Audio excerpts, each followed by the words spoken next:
ప్రభువైన యేసుక్రీస్తు ప్రశస్త నామంలో దేవుని ప్రియులైన మీ అందరికీ ప్రభువు పేరట వందనాలు.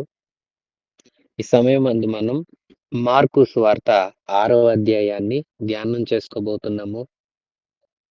ఈ అధ్యాయంలో యేసుక్రీస్తు ఆయన సొంత జనుల అవిశ్వాసాన్ని, తిరస్కారాన్ని ఎదుర్కోవడం, ఆయన తన శిష్యుల్ని బయటకు పంపడం, బాప్తిస్మం ఇచ్చే యోహాను మరణం, ఆయన 5,000 మందికి ఆహారం పెట్టడం, యేసు నీటి మీద నడవటం, ఆయన అనేకుల్ని బాగు చేయటం అనే ఆసక్తికరమైన అంశాలతో ఈ 6వ అధ్యాయం ఉండబోతుంది. మార్కు సువార్త 6వ అధ్యాయం 1-6 వరకు చదువుకుందాం. ఆయన అక్కడ నుండి బయలుదేరి స్వదేశమునకు రాగా ఆయన శిష్యులు ఆయనను వెంబడించిరి. విశ్రాంతి దినము వచ్చినప్పుడు ఆయన సమాజ మందిరములో ఆయన బోధ విని ఆశ్చర్యపడి, ఈ సంగతులు ఇతనికి ఎక్కడి నుండి వచ్చెను? ఇతనికి ఇయ్యబడిన ఈ జ్ఞానం ఎట్టిది? ఇతని చేతుల వలన ఇట్టి అద్భుతములు చేయబడుచున్నవి ఇదేమి? ఇతడు మరియ కుమారుడు కాడా? ఇతడు యాకోబు, యోసేపు, యూదా, సీమోను అనువారి సహోదరుడు కాడా? వడ్లవాడు కాడా? ఇతని సోదరీమణులందరూ మనతోనున్నవారు కారా? అని చెప్పుకొనుచు ఆయన విషయమై అభ్యంతరపడిరి. అందుకు యేసు, ప్రవక్త తన దేశంలోను, తన బంధువులలోను, తన ఇంటి వారిలోను తప్ప మరి ఎక్కడను ఘనహీనుడు కాడని చెప్పి, అందువలన కొద్దిమంది రోగుల మీద చేతులుంచి వారిని స్వస్థపరచుట తప్ప మరి ఏ అద్భుతమును ఆయన అక్కడ చేయజాలకపోయెను. ఆయన వారి అవిశ్వాసమునకు ఆశ్చర్యపడెను. ఆయన చుట్టుపట్లనున్న గ్రామములు తిరుగుచు బోధించుచుండెను.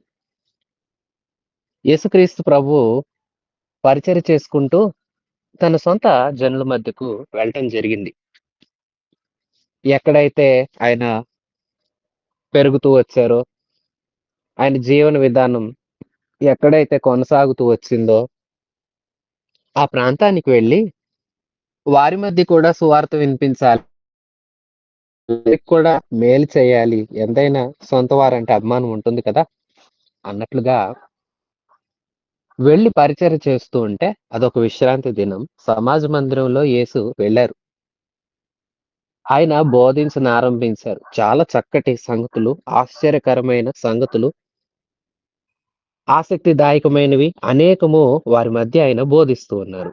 బోధిస్తూ ఉంటే జనులు ఆశ్చర్యపడిపోతూ ఆయనను మాట్లాడుతున్నారు రకరకాలుగా. ఏంటి, ఇతడు అతనే కదా? ఆ వడ్రంగి వాని కుమారుడు ఇతడే కదా? యాకోబు, యోసేపు, యూదా, సీమోను అనేవారి సహోదరుడు ఇతడే కదా? ఇతని సోదరీమణులు మనతోనే ఉన్నారు కదా? ఇతనికి ఎలాంటి ఇన్ని మాటలు చెప్పే జ్ఞానం ఎక్కడిది? ఇదేంటి, ఇతను చేతులుంచితే అనేక రోగాలు తొలగిపోతున్నాయి. ఇదెక్కడ అద్భుతం అంటూ ఆశ్చర్యపడిపోతూ రకరకాలుగా మాట్లాడుతున్నారు. ప్రభువు వారి అవిశ్వాసాన్ని చూశారట. వారు ఈయనను తిరస్కరిస్తున్నారు.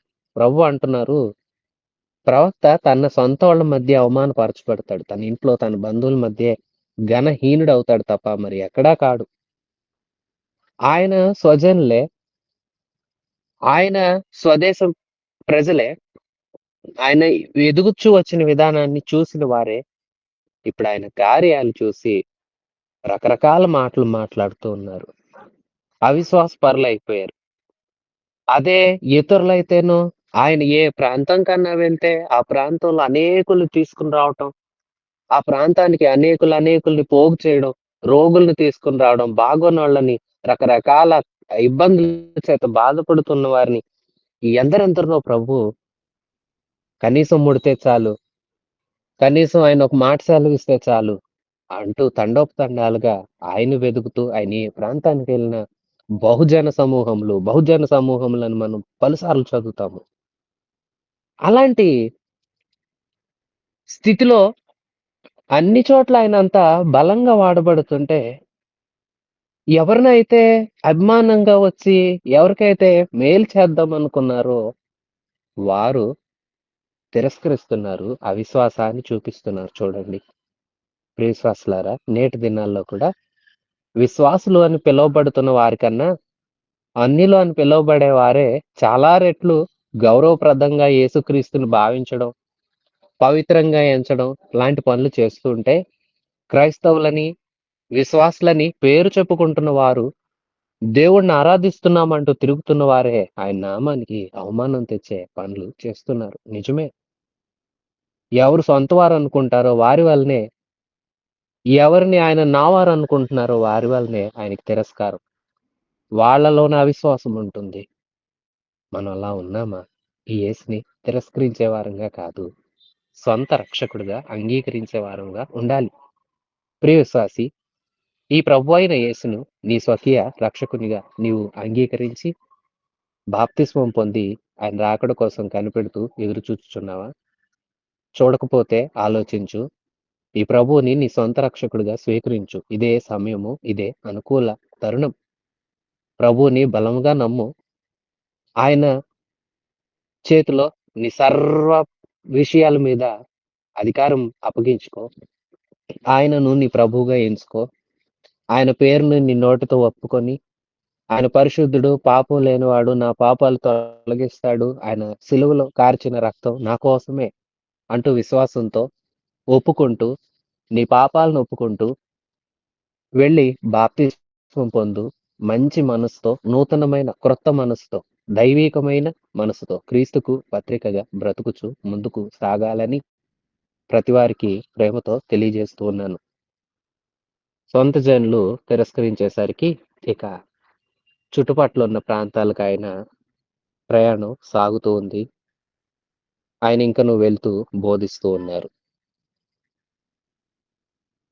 7వ వచనం నుండి 13వ వచనం వరకు ఆయన తన శిష్యుల్ని బయటకు పంపే విషయం మనం చూద్దాం.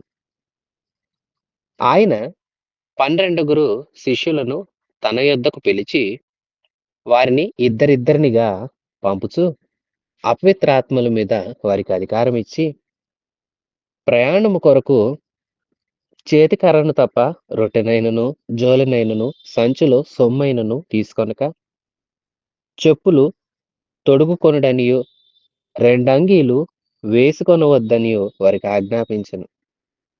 మరియు ఆయన వారితో ఇట్లనెను, మీరెక్కడ ఒక ఇంట ప్రవేశించెదరో అక్కడ నుండి మీరు బయలుదేరు వరకు ఆ ఇంటనే బస చేయుడి. ఏ స్థలమందైనను జనులు మిమ్మును చేర్చుకొనక మీ మాటలు వినకుంటే, మీరు అక్కడ నుండి బయలుదేరినప్పుడు వారి మీద సాక్ష్యముగా ఉండుటకు మీ పాదముల క్రింది ధూళి దులిపివేయుడి. కాగా వారు బయలుదేరి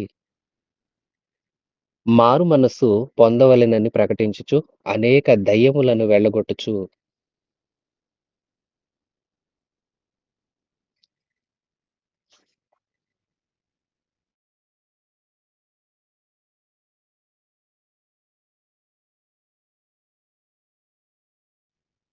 నూనె రాచి అనేకులగు రోగులను స్వస్థపరచుచుండిరి. ప్రియులారా, యేసుక్రీస్తు ప్రభు ఆయన శిష్యుల్ని పిలిచారు 12 ఇద్దరిద్దరుగా 6 జట్లుగా విభాగించారు. ప్రతి వారికి ఆయన ఆజ్ఞాపించారు, శిష్యులారా వెళ్ళండి, సువార్తను, పరలోక రాజ్యపు విషయాలు, మీరు నా దగ్గర విన్న విషయాలు తెలియచేస్తూ ఉండండి. వెళ్ళి చక్కని విషయాలు, దేవుని గురించిన సంగతులు మీరు తెలియచేయండి. అపవిత్రాత్మలను వెళ్ళగొట్టండి. మీరు వెళ్ళేటప్పుడు మీ ప్రయాణం కోసం ఏమి సిద్ధం చేసుకోకూడదు. ఒక జోలు పట్టుకోకూడదు, సంచిలో సొమ్ము ఉంచుకోకూడదు, 2 అంగీలు వేసుకోకూడదు. మీరు అలాగూ వెళ్ళాలి. వెళ్ళినప్పుడు ఏ ఇల్లు యోగ్యంగా అనిపిస్తుందో ఆ ఇంటనే మీరు ఆ ప్రాంతంలో ఉన్నంతప్పుడు ఆ ఇంట బస చేస్తూ ఉండండి. ఏ ప్రాంతం వారైనా, ఎక్కడి వారైనా మిమ్మును అంగీకరించకుండా ఉంటే, మీరు తిరుగు ప్రయాణంలో వచ్చేసేటప్పుడు సాక్ష్యముగా ఉండటం కోసం మీ పాదధూళి దులిపి వచ్చేయండి అని ప్రభువు వారికి ఆజ్ఞాపించి పంపారట. వారు బయలుదేరి మారుమనసు పొందాలి. అందరూ మారుమనసు పొందండి. యేసుక్రీస్తుని స్వకీయ రక్షకుడుగా అంగీకరించండి. మీ మనసు మార్చుకోండి. రూపాంతరం పొందండి అనే నినాదంతో ఓ ప్రక్కన సువార్త పరిచర్య చేస్తూ, దయ్యాలను వెళ్ళగొడుతూ, నూనె రాసి అనేకుల రోగాలను స్వస్థపరుస్తూ వారలా కొనసాగుతూ ఉన్నారు. వారి సువార్త ప్రయాణం కొనసాగింది. ప్రభువు చూడండి తాను పరిచర్య చేస్తూ తన శిష్యుల్ని కూడా తన 12 మంది శిష్యులను కూడా సువార్థికులుగా మారుస్తూ, తన పరిచర్యను ఇంకా విశాలపరుస్తూ, అనేకులకు ఆయన పరిచర్యను చేరుక చేస్తూ, అనేకుల దగ్గరికి ఆ సువార్తను అందిస్తూ, ఆ ప్రణాళికలో మనం కూడా పాలిభాగస్తులమవ్వాలని, నేటి భూమి మీదున్న ప్రజలందరూ వారిలో ఎందరైతే మంచి మనస్సు కలిగి, వినచెవులు కలిగి ఉన్నారో వారందరికీ ఆయన మాటలు వినిపించి, వారిని రక్షించి, నరకం నుండి తప్పించి, పరలోక రాజ్యానికి వారసులు చేయాలని అలనాడు తన శిష్యుల ద్వారా మొదలుపెట్టారు ఈ సువార్త పరిచర్య. నేటికి అనేకులైన సేవకుల ద్వారా కొనసాగుతుంది.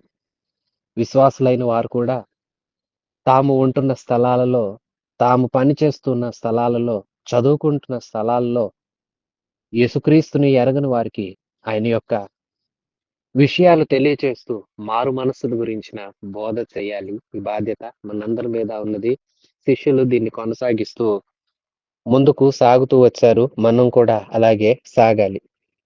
మార్కు సువార్త 6వ అధ్యాయం 14వ వచనం నుంచి 29వ వచనం వరకు యేసుక్రీస్తుకి బాప్తిస్మం ఇచ్చిన అనేకులకు బాప్తిస్మం ఇచ్చి యేసుక్రీస్తు ప్రభువుకి ఆగమన దూతగా వచ్చి ప్రభు మార్గాలు సిద్ధపరిచిన వాడిగా పిలువబడిన బాప్తిస్మం ఇచ్చే యోహాను యొక్క మరణ వివరాలు గ్రంథస్థం చేయబడ్డాయి. మార్కు సువార్త 6వ అధ్యాయం 14 నుంచి.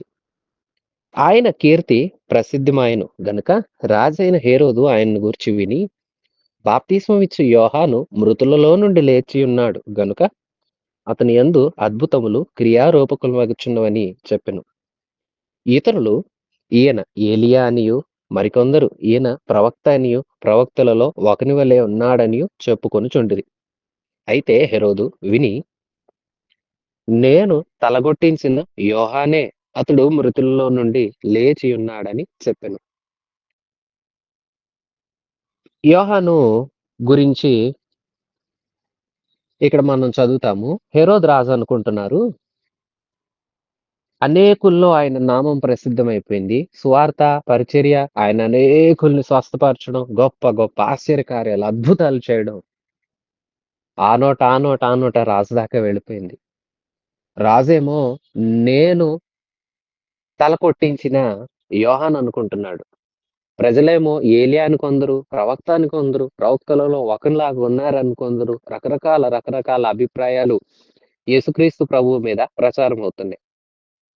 నేను చంపించిన యోహానే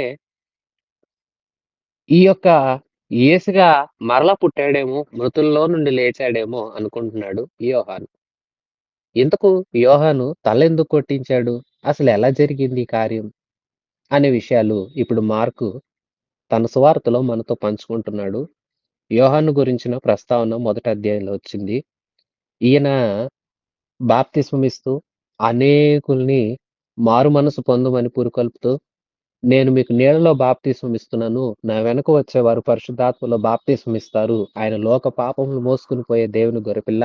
ఆయన చెప్పులు విప్పడానికి కూడా నేను అర్హుడిని కాను అంటూ బోధ చేస్తూ అనేకుల్ని మారు మనసు దిశగా నడిపిస్తూ బాప్తిస్మాలు ఇస్తూ ఉంటే ఒకానొక రోజు యేసుక్రీస్తు ప్రభు కూడా యోహాను దగ్గరకొస్తే, ప్రభూ ఏంటిది? నేను నీ దగ్గర పొందాల్సినోడిని. నీవేంటి ఇలా అంటే, ఇప్పటికిలా కాని యోహాను, ఇప్పుడిది ఇలా జరగటం ధర్మం అంటూ ప్రభువు యోహాను దగ్గర బాప్తిస్మం పొందారు. యోహాను గురించి మనం గతంలో కూడా ధ్యానం చేసుకున్నాము. ఇతడు ముక్కుసూటి మనిషి. ఉన్నదున్నట్లుగా చెప్తాడు. ఏది దాచుకోడు. ఏది సత్యమో అది మాట్లాడేస్తాడు. అధికారులను చూడడు, గనులను చూడడు, అల్పులని చూడడు. ఎందుకంటే యూదా శాస్త్రులు, పరిసయ్యులాంటి వారిని అందరూ గౌరవిస్తారు. వారు కూడా గౌరవ వందనాలు స్వీకరించే అలాంటి వారినే పట్టుకొని సర్ప సంతానమా ఉగ్రత నుండి తప్పించుకోవాలని మీకు తెలియజేసిందెవరు? రండి మారుమనస్సు పొందండి అంటూ వారిని సర్ప సంతానమా అని పిలిచిన ధైర్యశాలి. ఇలాంటి ముక్కుసూటి తత్వమున్న యోహానట ఒకానొక దినాన హెరోదు రాజును కూడా హెచ్చరించాడట. ఆ వివరాలు చూద్దాము. 17వ వచనం నుంచి. హెరోదు తన సహోదరుడగు ఫిలిప్పు భార్య అయిన హెరోదియను పెండ్లి చేసుకొనినందున యోహాను నీ సహోదరుని భార్యను చేర్చుకొనుటకు నీకు న్యాయము కాదని హెరోదుతో చెప్పెను గనుక ఇతడు ఆమె నిమిత్తము యోహానును పట్టి తెప్పించి చెరసాలలో బంధించి ఉండెను.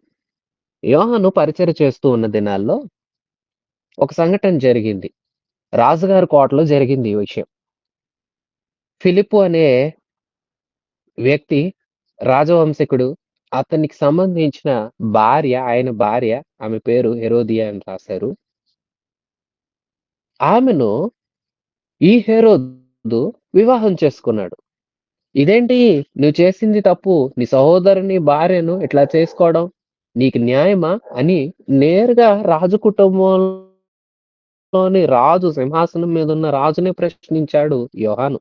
అంతోటి ముక్కుసూటి తత్వం ఉన్న సువార్తికుడు. యేసు కోసం బలమైన ఆత్మతో బలముగా నిలవబడ్డ యోధుడని చెప్తాము. ఎందుకంటే ప్రియ విశ్వాసులారా, ఎవరో ఏదో అనుకుంటారు. నేనిది ప్రకటించవచ్చా? ఇది ప్రకటించకూడదా? అట్లా అన్నాడు. సత్యం పక్షాన నిలబడ్డాడు. సత్యం కోసం రాజుని ఎదిరించాలా? ఎదిరించాల్సొస్తే నేను మౌనంగా ఉండను. సత్యం కన్నా రాజు గొప్ప కాదు. సత్యమే గొప్ప అంటూ వాళ్ళ యొక్క ఆ వివాహ బంధాన్ని వ్యతిరేకించిన హేతు చేత హెరోదు తన పెళ్లి చేసుకున్న భార్యను ఇట్లా అనొచ్చా అని ఆమెను బట్టి పగపట్టి చెరసాలలో బంధించి ఉంచారట. హెరోదియ అతని మీద పగపట్టి అతన్ని చంపించగోరెను గాని ఆమె చేత గాకపోయెను. 19వ వచనంలో చెప్తున్నారు, హెరోదియ కూడా పగపట్టిందంట. హెరోదు పగపట్టాడు.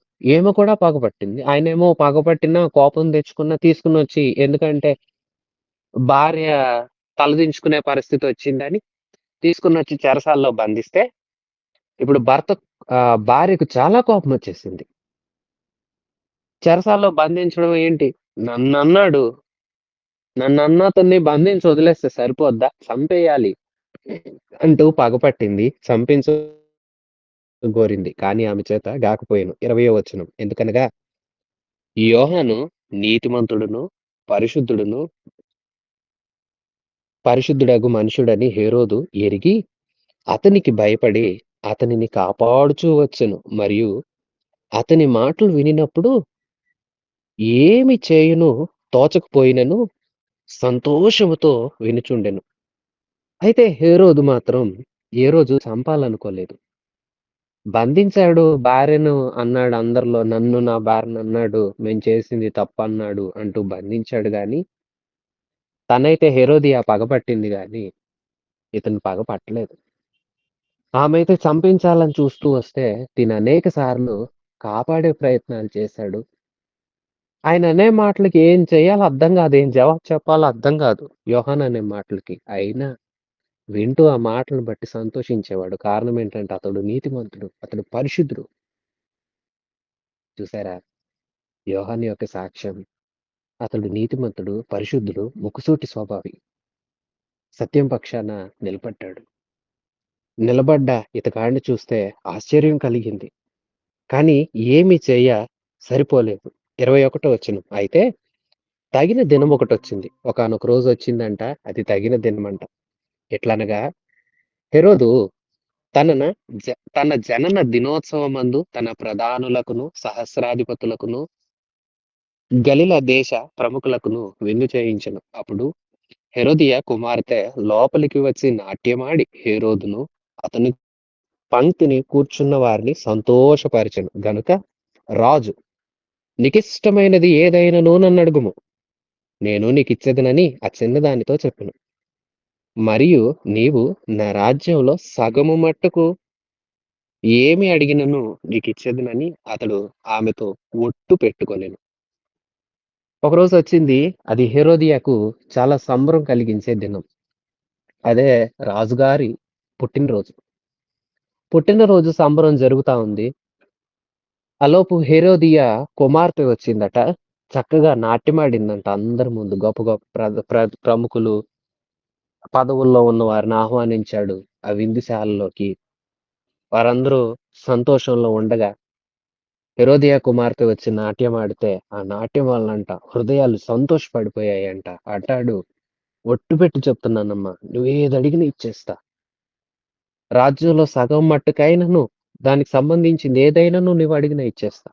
ఒక డాన్స్ చేసినందుకు ఎన్ని బహుమానాలిస్తానంటున్నాడో చూడండి. అది కూడా ఒట్టు పెట్టుకుంటున్నా. నువ్వేదడిగినా ఇస్తాను అన్నాడు. 24వ వచనం.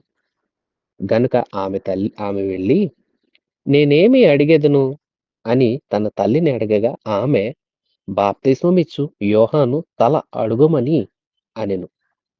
వెంటనే ఆమె త్వరగా రాజునొద్దకు వచ్చి, బాప్తిస్మమిచ్చు యోహాను తల పళ్ళెంలో పెట్టి, ఇప్పుడే నాకిప్పింప గోరుచున్నానని చెప్పెను. రాజు సంబరంతో, సంతోషంతో వాగ్దానం అయితే చేసేసాడు గాని, ఈమె ఏమడుగుతుందో ఊహించలేకపోయాడు. నాట్యం చేసిన ఆ కుమార్తె వెళ్లి తల్లినడిగింది. తల్లేమో ఇలాంటి అదునైన అవకాశం కోసమే కనిపెడుతూ ఉంది. ఒక మంచి తరుణం రావాలని ఎదురు చూస్తూ ఉంది. ఎలాగైనా యోహాన్ని చంపించాలి. యోహాన్ మీద తనకున్న పగ. ఏంటామె పగ అంటే సత్యాన్ని చెప్పాడని పగపట్టిందండి. సత్యం పక్షంగా నిలబడ్డాడని పగ. ఏలియాను కూడా మనం చూస్తాము. సత్యవంతుడైన యెహోవా దేవుని పక్షాన నిలబడ్డందుకు దుష్టురాలైన యెజెబెలు పగబట్టి, నిన్ను రేపు ఈ వేళకు చంపేస్తా అని బెదిరింపు వర్తమానం పంపింది ఏలియా దగ్గరికి. కానీ దేవుని ప్రణాళిక ఏలియా మీద వేరుగా ఉన్నది. కానీ ఇక్కడ చూడండి, ఈమె ఇదే దొరికిన అవకాశం అంటూ బిడ్డకు ఏమి అడగటం నేర్పాలి ఒక తల్లి. ఎంత మంచి మాటలు నేర్పాలి తల్లిదండ్రులైన వారి పిల్లలకి. మంచి విషయాలు నేర్పాలి కదా! మంచి ప్రవర్తన నేర్పాలి గదా! తల్లిదండ్రులైన వారు బిడ్డలను మర్యాదలోను, క్రమంలోను, భక్తిలోను, దేవుని యందలి భయములో పెంచాలి కదా! మంచి విషయాలు నేర్పించాలి కదా! అడగమని ఏదైనా అవకాశం వచ్చినప్పుడు, అది దేవుడినైనా సరే, గొప్ప స్థానంలో ఉన్నవారినైనా సరే, ఎలాంటివి అడగాలి? ఏమడగాలో చక్కగా నేర్పించాలి కదా! దావీదు, సొలొమోను పెంచిన విధానం చూడండి. ఒక రాత్రి దేవుడు ప్రత్యక్షమై, "సొలొమోనా నీకేం కావాలంటే, నైనా ఇంత పెద్ద జనాంగాన్ని ఏలాలి. నాకు వివేక హృదయం, జ్ఞానాన్నివ్వు ప్రభూ."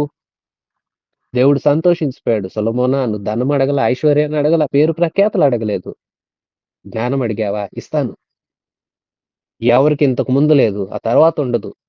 అలాంటి శ్రేష్టమైన జ్ఞానాన్ని నేను నీకిస్తానని దేవుడిచ్చాడు. మహాజ్ఞానిగా మారాడు సొలొమోను. చూడండి ఆ ప్రార్థన దావీదే. సొలొమోను చిన్న వయసయ్యా, లేతప్రాయంలో ఉన్నాడు. అతనికి వివేక హృదయాన్నివ్వు. నీ పని చేయడానికి, రాజ్య పని చేయడానికి అతని ఎదుటే ప్రార్థన చేస్తే, ఒకానొక దినాన దేవుడే అడిగితే, తండ్రి ప్రార్థనను జ్ఞాపకం చేసుకొని, ఏది కావాలో అది అడిగాడు. తండ్రి ఏదైతే అడగమంటున్నాడో, ఏదైతే దేవుడి దగ్గర కుమారుడికి కావాలని విజ్ఞాపన చేశాడో, మరి ఈ తల్లి చూడండి ఏమి నేర్పిస్తుందో. బైబిల్ గ్రంథంలో ఆ తల్లి అనే దుష్ట తల్లిని గురించి చదువుతాము. తన కుమారుడు దుర్మార్గంగా ప్రవర్తించడానికి కారణమైందంట. దుర్మార్గతలో పెంచిందట. తల్లిదండ్రులారా, మీరు మీ బిడ్డలను పెంచే విషయంలో జాగ్రత్త పడాలని, ప్రభు యొక్క భయభక్తుల్లో పెంచాలని ప్రేమతో మనవి చేస్తూ ఉన్నాను. ఈ హెరోదియ దొరికింది అవకాశమని కూతురుని అడగమందమా, రాజు నీకిచ్చిన మాట ప్రకారం ఇప్పుడే ఇవ్వాలని చెప్పు. తర్వాత ఎప్పుడో గాదు. ఈవేళే ఇవ్వాలని చెప్పు. ఏమడగను మమ్మీ అంటే, పళ్ళెంలో యోహాను తల నరికి పళ్ళెంలో పెట్టి నీకిమ్మని అడుగు అనింది. అనగానే ఆమె వచ్చింది రాజుతో. రాజా నువ్వు అడగమన్నావు కదా! నేను అడుగుతున్నాను. నాకిది కావాలి ఇవ్వండి. అనేసరికి ఏం జరిగిందో చూడండి. 26వ వచనం. రాజు బహుగా దుఃఖపడెను గాని తాను పెట్టుకొనిన ఒట్టు నిమిత్తమును, తనతో కూర్చుండి ఉన్న వారి నిమిత్తమును ఆమెకు ఇయ్యను అననొల్లక పోయెను. ఒట్టు పెట్టుకున్నాడట. అందుకోసం ఇవ్వలేనమ్మా అనే మాట అనలేకపోయాడంట. ఒకటి ఒట్టు, 2 చుట్టూ ఉన్నవారి మెప్పు పోతదని ఇస్తానన్నాడు. 27 వాక్యం. వెంటనే రాజు అతని తల తెమ్మని ఆజ్ఞాపించి ఈ యొక్క బంట్రౌతును పంపాను. వాడు వెళ్లి చెరసాలలో అతని తలగొట్టి, పళ్ళెంలో అతని తలపెట్టి తెచ్చి ఆ చిన్నదానికిచ్చెను. ఆ చిన్నది తన తల్లికిచ్చెను. ఏం చేసుకునిద్ది హేరోదియ? తల్లడిగింది పళ్ళెంలో పెట్టి తెచ్చారు. పైశాచిక ఆనందం కాకపోతే నీతిమంతుడు, పరిశుద్ధుడుగా పిలువబడుతున్న దేవుని ఆత్మ పూర్ణుడు అలాంటి వ్యక్తి తల నరుక్కొని, ఆ తల పళ్ళెంలో పెట్టుకొని ఏం చేసుకుంటది? అపరాధం మూట కట్టుకోవడం తప్ప, పాపం మూట కట్టుకోవడం తప్ప. ప్రియ విశ్వాసులారా, పెద్దలారా, వింటున్న వారలారా, వినబోతున్న వారలారా, ఎవరైనా గుర్తుపెట్టుకోవాల్సింది ఒకటే. చెడు కోరుకుంటే అది అపరాధం. ఆ అపరాధాన్ని మూట కట్టుకున్నట్టే. మూట కట్టుకున్న అపరాధాన్ని భరించక తప్పదు. ఒకవేళ కొన్ని సందర్భాల్లో తల్లిదండ్రుల తరంలో అది జరగకపోతే బిడ్డల తరంలో జరుగుతది. మంచి చేస్తే మంచైనా సరే, చెడు చేస్తే చెడైనా సరే, ఏది కొలిచావో, ఏది విత్తావో, ఏది భూమిలో విత్తావో అదే కదా పైకొస్తది, మొలకెత్తుతది. ఏ కొలతతో కొలిచావో, ఆ కొలత నీకును, నీ బిడ్డలకు కొలవబడుతుందన్న విషయాన్ని గుర్తించాలని ప్రేమతో తెలియజేస్తూ ఉన్నాను. హెచ్చరిస్తూ ఉన్నాను. నా ప్రభువు మాటలివి సత్యం. ఆయన మాటలు నిత్యం నిలిచేవి. ఇందులో అబద్ధం లేదు. అపరాధాలను మూటగట్టుకునే వారంగా కాదు. మంచిని, పేరుని, ప్రఖ్యాతులను, ఖ్యాతిని, దేవుని దయను మూటకట్టుకునే వారంగా, మనుషుల దయందును, దేవుని దయందును వర్ధిల్ల వారంగా ఉండాలి. చూడండి ఏం ఆనందం ఈ తలతో? ఏమీ లేదు. పైగా అపరాధం, పాపం, పాతకం మూటగట్టుకుంది తప్ప సంతోషమేం లేదు. అలాగు యోధుడైన, సువార్తికుడు, సైనికుడు, దేవునిలో నడిచిన వ్యక్తి యోహాను మరణించబడ్డాడు. 29 యోహాను శిష్యులు ఆ సంగతి విని వచ్చి శవమును ఎత్తుకుని పోయి సమాధిలో ఉంచిరి. తలేమో హెరోదియ చేతిలోకి వెళ్ళింది. ఇక తన శిష్యులు వచ్చి శవాన్ని తీసుకుని పోయి సమాధిలో పెట్టారు. 30వ వచనం నుంచి 34వ వచనం వరకు ఆయన అనేకుల్ని బాగు చేయటం చూస్తాము. అంతటా అపోస్తలులు యేసునొద్దకు కూడి వచ్చి తాము చేసినవన్నీయు, బోధించినవన్నీయు ఆయనకు తెలియజేసిరి. అప్పుడాయన మీరేకాంతముగా అరణ్య ప్రదేశములకు వచ్చి కొంచెం సేపు అలసట తీర్చుకొనుడని చెప్పెను. ఏలయనగా అనేకులు వచ్చుచూ పోవుచూ నుండినందున భోజనము చేయుటకైనను వారికి అవకాశం లేకపోయెను. కాగా వారు దోణి ఎక్కి అరణ్య ప్రదేశమునకు ఏకాంతముగా వెళ్ళిరి. వారు వెళ్ళుచుండగా జనులు చూచి అనేకులు ఆయనను గుర్తెరిగి సకల పట్టణముల నుండి అక్కడికి కాలినడకన పరిగెత్తుకొని వారికంటే ముందుగా వచ్చిరి గనుక యేసు వచ్చి ఆ గొప్ప జనసమూహమును చూచి వారు కాపరి లేని గొర్రెల వలె ఉన్నందున వారి మీద కనికరపడి వారికి అనేక సంగతులు బోధింపసాగెను. చూడండి, యేసు శిష్యులు స్వార్థ ప్రయాణం నిమిత్తం పంపబడ్డారు కదా, వారు కూడా అనేక ప్రాంతాలు తిరిగి చేసినవన్నీ, జరిగించినవన్నీ యేసుకు చెప్తూ వచ్చారు. యేసయ్య ఆ మాటలు విన్నారు. ఆ మాటలు విని ఇక చెప్పారు, ఏకాంతంగా వెళ్దాం, అరణ్యానికి పదండి, త్వరగా సిద్ధపడండి, కాసేపు ఎందుకంటే అలసట తీర్చుకోవాలి. అనేకులు రావటం, అనేకులు మాట్లాడడం, ప్రార్థన చేయడం ఇలాంటి కార్యాలు జరుగుతూ వచ్చాయి. అందుకే అలసిపోయిన తన శిష్యుల్ని ఏకాంతంగా వెళ్ళండి, అలాగ మీరు వెళ్ళి రెస్ట్ తీసుకోండి అని దేవుడు పంపించారు. పంపిస్తూ ఉండగానే వాళ్ళు బయలుదేరుతూ ఉండగానే వాళ్ళ ప్రయాణాన్ని, వాళ్ళు సిద్ధపడుతున్న విధానాన్ని చూసిన బహుజనులు ఇంకా అనేకుల్ని పిలిపించారు. వీరికన్నా ముందుగా జనసమూహాలు వచ్చేసారు. యేసు వారందరిని చూశారు. కాపరి లేని గొర్రెల వలె వారు కనిపించారు. వారి మీద ఆయన కనికరపడి చాలా సంగతులు బోధింపసాగారు. 35వ వచనం నుండి చాలా ప్రొద్దుపోయిన తరువాత ఆయన శిష్యులు ఆయన వద్దకు వచ్చి, ఇది అరణ్య ప్రదేశం, ఇప్పుడు చాలా ప్రొద్దుపోయినది. చుట్టుపట్ల ప్రదేశములకును గ్రామములకును వారు వెళ్ళి భోజనముకేమైనను కొనుక్కొనుటకు వారిని పంపివేయమని చెప్పిరి. అందుకాయన, మీరు వారికి భోజనము పెట్టుడనగా వారు, మేము వెళ్లి 200 దేనారముల రొట్టెలు కొని వారికి పెట్టుదమా అని ఆయనను అడిగిరి. యేసయ్య చెప్తున్నారు, బోధ చేస్తూ ఉన్నారు. అనేక సంగతులు ఉపదేశిస్తూ ఉన్నారు. శిష్యులొచ్చి, "అయ్యా! అయ్యా! ఏంటయ్యా నువ్వు మాట్లాడుతూనే ఉన్నావు. ఇది సాయంత్రం అయిపోతాంది. త్వరగా వాళ్ళని ఎటో గట్టు వెళ్లి కాస్త కావాల్సినయి కొనుక్కోమని, ఆహారం కొనుక్కోమని, తినమనేమన్నా. చాల టైం అయిపోయింది కదా!" అని చెప్తుంటే యేసయ్య అంటారు, "మీరే పెట్టండి" అంటున్నారు. అనగానే శిష్యులంటారు, "ఏటయ్యా! 200 దేనారాలు పెట్టి రొట్టెలు కొనుక్కొచ్చి ఈళ్ళకి పెట్టమా? అంత డబ్బేమన్నా మన దగ్గరుందా? అంత ఆహారం ఇప్పుడు దొరికిద్దా?" అంటూ వెటకారంగా, అదో రకంగా దేవునితోనే ఉంటూ, వారు కూడా ఆయా ప్రాంతాలకు వెళ్లి యేసు ఇచ్చిన అధికారం చేత కొన్ని కార్యాలు చేసి వచ్చిన వారయ్యుండి కూడా ఎప్పటికప్పుడు వారి స్వభావాన్ని చూడండి. ప్రియసోదరులారా మీరు ఇలాగున్నారా? ఎన్నెన్నో దేవుడు చేస్తున్నా ప్రతిరోజుని ఒక ఆశీర్వాదకరమైన దినంగా, ప్రతిరోజుని ఒక మ మంచి దినముగా, క్షేమమిచ్చే దినముగా సంరక్షించి, పోషించి, రక్షించి, నడిపిస్తూ ఆయన ఉంటుంటే, మరల ఇంకో రోజొచ్చేసరికి, ఇంకో సమస్యొచ్చేసరికి, ఈ విధానాన్ని మర్చిపోయి ఎప్పటికప్పుడు ఇలాగే మాట్లాడేవారుగా మీరున్నారా?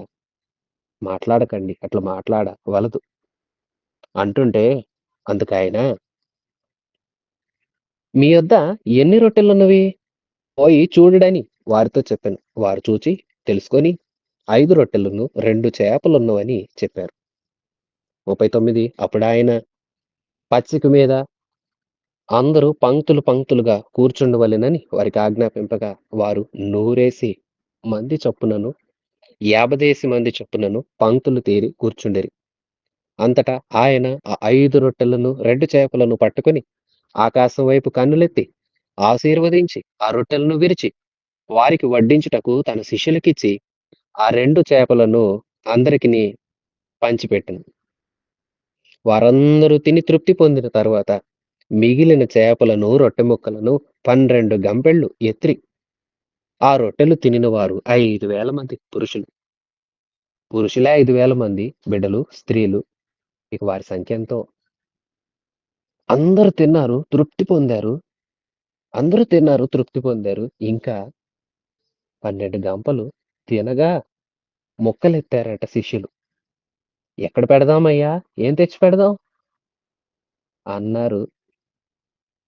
"ఉన్నదేదో తీసుకురండి" అన్నాడు ప్రభు.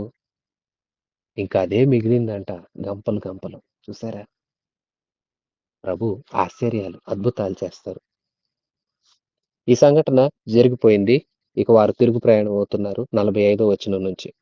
ఆయన జనసమూహమును పంపివేయనంతలో దోణి ఎక్కి అద్దరినున్న బేత్సయిదాకు ముందుగా వెళ్ళుడని ఆయన తన శిష్యులను వెంటనే బలవంతం చేసెను. ఆయన వారిని వీడ్కొలిపి ప్రార్థన చేయుటకు కొండకు వెళ్ళెను.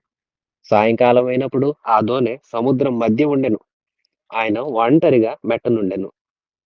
అప్పుడు వారు గాలి ఎదురైనందున దోనె నడిపించుటలో వారు మిక్కిలి కష్టపడుచుండగా ఆయన చూచి రాత్రి ఇంచుమించు 4వ జామున సముద్రము మీద నడుచుచు వారి ఎద్దుకు వచ్చి వారిని దాటిపోవలెనని ఉండెను. ఆయన సముద్రం మీద నడుచుచు వారు చూచి భూతమని తలచి కేకలు వేసిరి. అందరును ఆయనను చూచి తొందరపడగా వెంటనే ఆయన వారిని పలకరించి, ధైర్యం తెచ్చుకొనుడి, నేనే, భయపడకుడని చెప్పెను. తరువాత ఆయన దోణి ఎక్కి వారి యొద్దకు వచ్చినప్పుడు గాలి అణిగెను. అందుకు వారు తమలో తాము మిక్కిలి విభ్రాంతి నొందిరి. అయినను వారి హృదయము కఠినమైన గనుక వారు రొట్టెలను గూర్చిన సంగతి గ్రహింపలేదు. వారు అవతలకి వెళ్లి గెన్నెసరెతు దగ్గర ఒడ్డునకు వచ్చి దరిపట్టు. ప్రియులారా, అందరికి ఆహారం పంచిన తర్వాత యేసుక్రీస్తు ప్రభు వారందరినీ వెళ్ళిపోమని పంపేశారు. శిష్యులు కూడా మీరు త్వరగా అద్దరికి వెళ్ళండి అంటూ వారిని బలవంతం చేసి దోణిలెక్కించారు ప్రభు. వారు ఎక్కారు, వెళ్ళిపోతూ ఉన్నారు. యేసు ఏకాంతంగా కొండ దగ్గరికి వెళ్ళిపోయారు ప్రార్థన చేసుకోవడానికి. ఆయన ప్రార్థన చేస్తూ ఉన్నారు. వీరు ప్రయాణం చేస్తూ ఉన్నారు. యేసు ప్రార్థనలో గడుపుతూ ఉన్నారు. వీరు ప్రయాణంలో సాగుతూ ఉన్నారు. అలా సాగుతున్నప్పుడు వీరికి గాలి ఎదురైంది. అలజడి సముద్రంలో. ఆ పరిస్థితి అంతా మారిపోయింది. యేసు నీటిపై నడుచుకుంటూ వస్తున్నారు. ఆయన సృష్టికర్త. సృష్టి ఆయనకు లోబడతది. సర్వ సృష్టి ఆయన స్వాధీనంలో ఉన్నది. ఆయన మాటకు పనిచేస్తది. ఆయన మాటకు సూర్య, చంద్ర, నక్షత్రాలు, గాలి, తుఫాన్లు, హిమము, వడగండ్లు, ఆకాశము, భూమి సమస్తము ఆయన ఆజ్ఞకు లోబడతాయి. ఆయన నీళ్ల మీద నడిచి వస్తున్నారు. శిష్యులు దోణెను నడిపించలేక కష్టపడుతున్నారు. కష్టపడుతూ అలా కొనసాగుతూ ఉన్న ఆ సమయంలో యేసు వారి దగ్గరకు వచ్చేస్తూ ఉన్నారు. వారేమో అమ్మో! భూతం వచ్చేస్తుంది అంటూ కేకలు పెడుతున్నారు. యేసు వారిని పలకరించి భయపడొద్దు నేనే ధైర్యం తెచ్చుకోండి అన్నారు. యేసు వారి దగ్గరికి వెళ్లారు. దోణె ఎక్కారు. ప్రయాణం సాగింది. అద్దరికి చేరుకున్నారు. ప్రియసోదరులారా వారట హృదయం కఠినమైపోయిందంట. ఎన్ని సంగతులు జరగనివ్వండి, ఎన్ని కార్యాలు చేయనివ్వండి, ప్రభుతోనే ఉండనివ్వండి.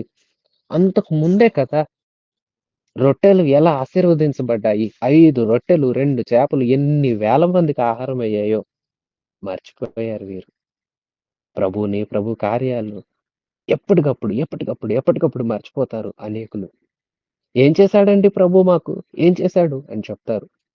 బ్రతికించిన దేవుణ్ణి ఆరోగ్యమిస్తూ, పోషిస్తూ, ఏనాటి కృప ఆనాడు అనుగ్రహిస్తూ, ఎంతోటి కృపను చూపిస్తూ, ఎందరో కాలగర్భంలో కలిసిపోతూ ఉంటే, ఎందరో మరణ పడకల మీద పడిపోతూ ఉంటే, ఎందరో మరణమైపోతుంటే, స్మరణకు రాని వాని వారు అయిపోతుంటే, ఎందరెందరో రోగాల చేత పీడితులవుతుంటే, నడవలేని పరిస్థితుల్లో, పని చేసుకోలేని పరిస్థితిలో, హీనమైన దుస్థితుల్లో అనేకులు పడిపోతూ ఉంటే, ఎన్నెన్నో ప్రభువు ఇచ్చిన ఎన్నెన్నో చేసిన, అనుగ్రహించిన ప్రభువుని మర్చిపోయి ఎప్పటికప్పుడు మాకేం చేయాల అంటున్నారు అనేకులు.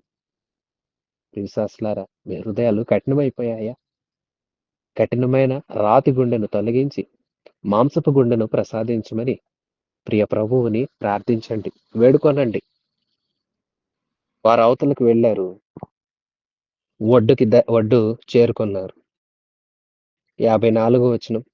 వారు దోనె దిగగానే జనులు ఆయనను గుర్తుపట్టి ఆ ప్రదేశములందంతటా పరిగెత్తుకొని పోయి ఆయన ఉన్నాడని వినిన చోట్ల రోగులను మంచముల మీద మోసుకొని వచ్చుటకు మొదలుపెట్టిరి. గ్రామములలోను, పట్టణములలోను, పల్లెటూళ్లలోను ఆయన ఎక్కడెక్కడ ప్రవేశించెనో అక్కడి జనులు రోగులను సంత వీధుల్లో ఉంచి వారిని ఆయన వస్త్రపు చెంగు మాత్రము ముట్టనిమ్మని ఆయనను వేడుకొనుచుండిరి. ఆయనను ముట్టిన వారందరూ స్వస్థత నొందిరి. దేవుని నామానికి మహిమ కలుగును గాక. ఆమేన్. గొప్ప దేవుడండి. ఈయన గెన్నేసరెత్ ప్రాంతానికొచ్చారు. అక్కడ ఆయన ఉన్నాడని, ఆయన ఇదిగో ఆయా ప్రాంతాలకు వస్తున్నాడని విన్న వారందరూ రోగుల్ని మంచాలతో తీసుకొచ్చేస్తున్నారంట. వీధుల్లో అట్లాగే ఉంచేసి, అయ్యా వీళ్ళని కనీసం నీ వస్త్రమైనా ముట్టుకొని నాయనా, అయ్యా వీళ్ళకి నీ ప్రభావాన్ని పొందుకొని అయ్యా వీళ్ళకి మేలు కలుగుతదయ్యా అంటూ ఆయన వేడుకుంటున్నారట. చూసారా? అధ్యాయం ఆరంభంలో విన్నాము. తన సొంత వారేమో తిరస్కరించారు.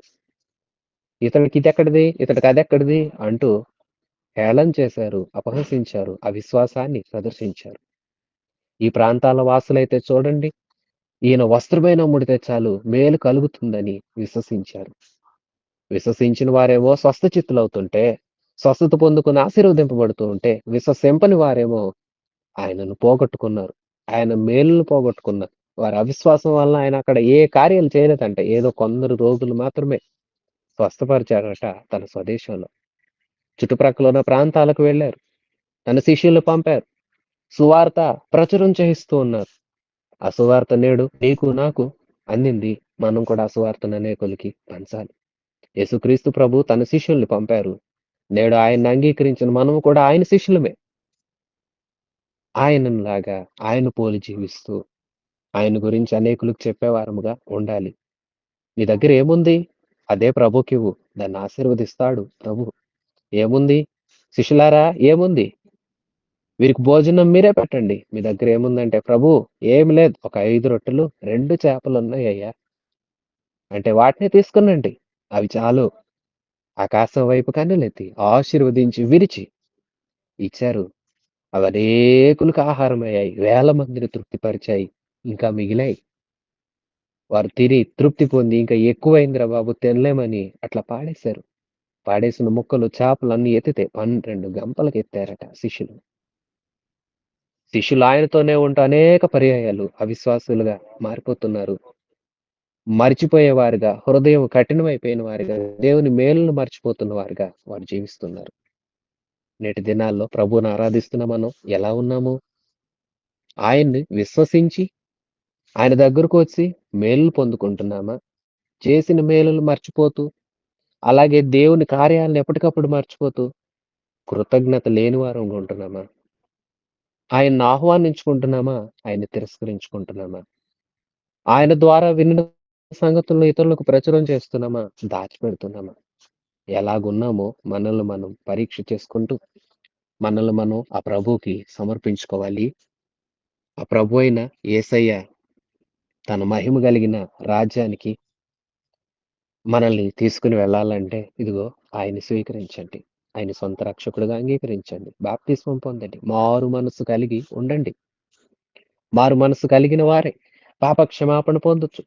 ఎప్పటికప్పుడు పరిశుద్ధతలో జీవిస్తూ, పరిశుద్ధతను కాపాడుకుంటూ, పరిశుద్ధతను కడవరకు కొనసాగిస్తూ ముందుకు సాగాలి. ఇందుకు ప్రభువు దగ్గర ఏమడుగుతున్నారు? ఆనందభరితుడైన యేసు మిమ్మల్ని ఏమి కావాలి అని రాత్రి అడిగితే విశ్వాసి నువ్వేమడుగుతావు? సంతోషించిన రాజు అడిగితే హెరోదియ కుమార్తె యోహాను తల, నీతిమంతుడి యొక్క తలనడిగింది. ఆ తల్లి ఎలాగూ నేర్పింది. ప్రియ తల్లిదండ్రులారా, మీ బిడ్డలకు ఏమి నేర్పుతున్నారు? ప్రియ విశ్వాసులారా, మీరేమి నేర్చుకుంటున్నారు? ఏమి అడుగుచున్నారు? వేటిని వెదుకుచున్నారు? దేవుడు అడుగుడి మీకియ్యబడును అన్నారని ఏమడుగుతున్నారు? వెదుకుడి మీకు దొరుకుతాయని ప్రభు చెప్పాడని వేటిని వెదుకుతున్నారు? వెతకకూడనివి కొన్నున్నాయి. అడగకూడనివి కొన్నున్నాయి. తట్టకూడని స్థలాలు కొన్నున్నవి. మరి ఎటు సాగుతున్నాము? ఏ దిశ కొనసాగుతున్నామో మనలో మనం వాక్యం ఎదుట నిలిచి పరీక్ష చేసుకోవాలి. ఎవరి హృదయాలైతే పరీక్ష చేసుకొని సరిచేసుకుంటారో వారు విమర్శలోనికి రాక తీర్పు నుండి తప్పించబడతారు. తీర్పు నుండి తప్పించబడిన వారే ఆయనతో కూడా యుగయుగాలు నిలిచి ఉంటారు. అలాగు ప్రభువుతో నిలిచి ఉండే కృప, వాక్యం చేత విమర్శ చేసుకుని, సరిచేసుకునే చక్కటి హృదయం ప్రభు మనందరికి అనుగ్రహించి, ఈ మాటలు మనందరి హృదయాలు స్థిరపరిచి, దేవుని రాకడకు మనందరినీ సిద్ధపరచును గాక. ఆమేన్.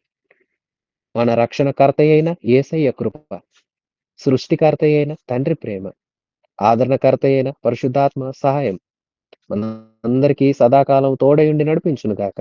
ఆమేన్. God bless you. Praise the lord.